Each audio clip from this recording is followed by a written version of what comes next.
శ్రీ ఆదిశంకరాచార్య విరచిత సౌందర్యలహరి 96వ శ్లోకం మరియు తాత్పర్యం.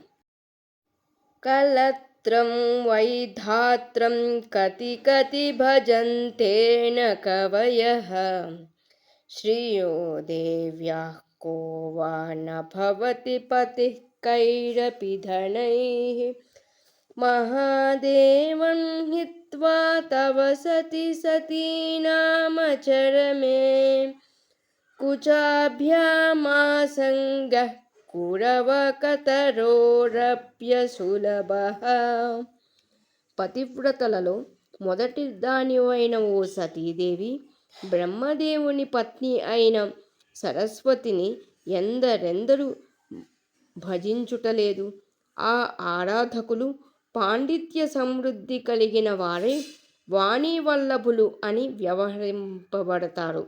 లక్ష్మీదేవి యొక్క సంపదలను పొంది లక్ష్మీపతులు అని చెప్పబడతారు. కానీ అలా చెప్పుకునే అవకాశం నీవు ఎవరికీ ఇయ్యవు. పార్వతీపతి ఒక్క పరమశివుడే.